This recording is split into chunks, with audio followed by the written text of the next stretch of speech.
Because geometry is not a country somewhere near France. I was 14, and it was my first day of high school. I was happy about that, and I was most especially excited about my first geometry class. Yep, I have to admit that isosceles triangles make me feel hormonal.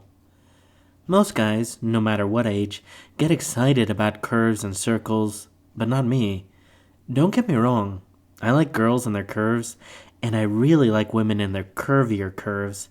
I spend hours in the bathroom with a magazine that has 1,000 pictures of naked movie stars.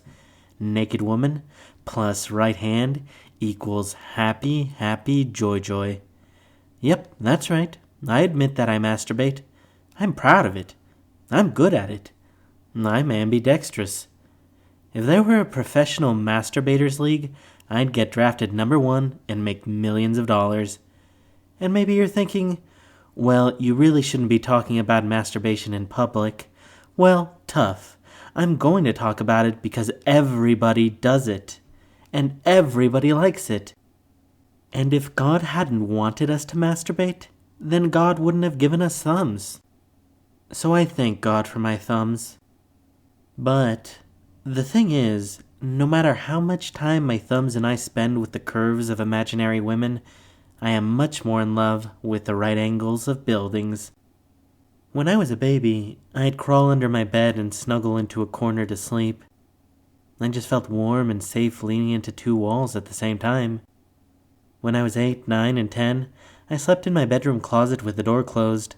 I only stopped doing that because my big sister, Mary, told me that I was just trying to find my way back into my mother's womb.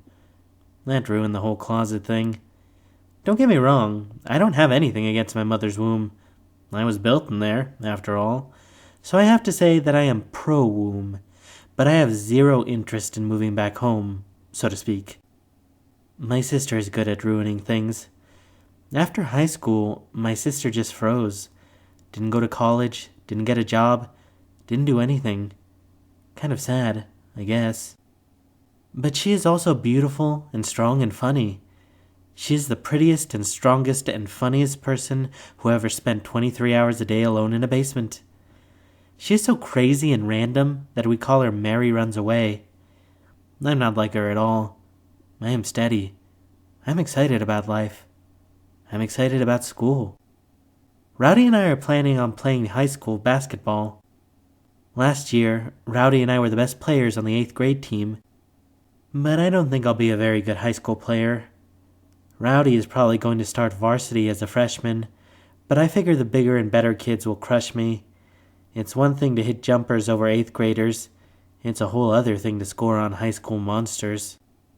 I'll probably be a bench warmer on the C squad while Rowdy goes on to all-state glory and fame. I am a little worried that Rowdy will start to hang around with the older guys and leave me behind. I'm also worried that he'll start to pick on me too. I'm scared he might start hating me as much as all the others do. But I am more happy than scared. And I know that the other kids are going to give me crap for being so excited about school, but I don't care. I was sitting in a freshman classroom at Wellpinnet High School when Mr. P strolled in with a box full of geometry textbooks. And let me tell you, Mr. P is a weird-looking dude. But no matter how weird he looks, the absolutely weirdest thing about Mr. P is that sometimes he forgets to come to school. Let me repeat that. Mr. P sometimes forgets to come to school. Yep, we have to send a kid down to the teacher's housing compound behind the school to wake Mr. P, who is always conking out in front of his TV. That's right. Mr. P sometimes teaches class in his pajamas. He is a weird old coot, but most of the kids dig him because he doesn't ask too much of us. I mean, how can you expect your students to work hard if you show up in your pajamas and slippers? And yeah, I know it's weird, but the tribe actually houses all the teachers in 1-bedroom cottages and musty old trailer houses behind the school. You can't teach at our school if you don't live in the compound. It was like some kind of prison work farm for our liberal, white, vegetarian do-gooders and conservative, white missionary saviors. Some of our teachers make us eat birdseed so we'll feel closer to the earth, and other teachers hate birds because they are supposedly minions of the devil. It is like being taught by Jekyll and Hyde.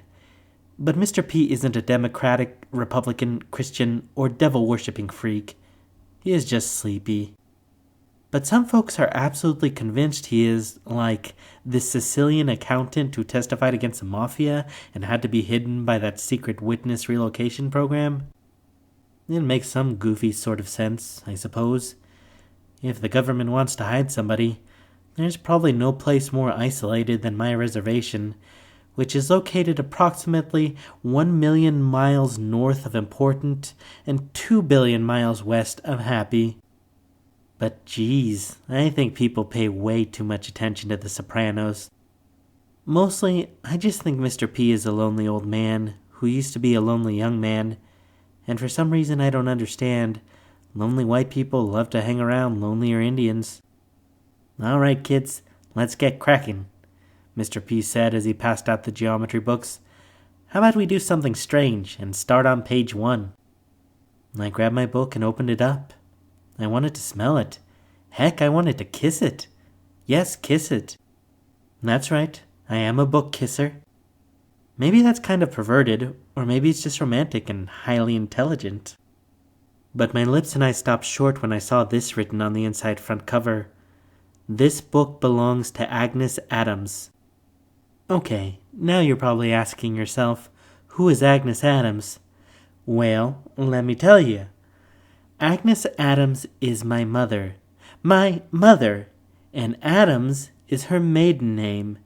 So that means my mother was born in Adams, and she was still in Adams when she wrote her name in that book. And she was 30 when she gave birth to me. Yep, so that means I was staring at a geometry book that it was at least 30 years older than I was. I couldn't believe it. How horrible is that? My school and my tribe are so poor and sad that we have to study from the same dang books our parents studied from? That is absolutely the saddest thing in the world.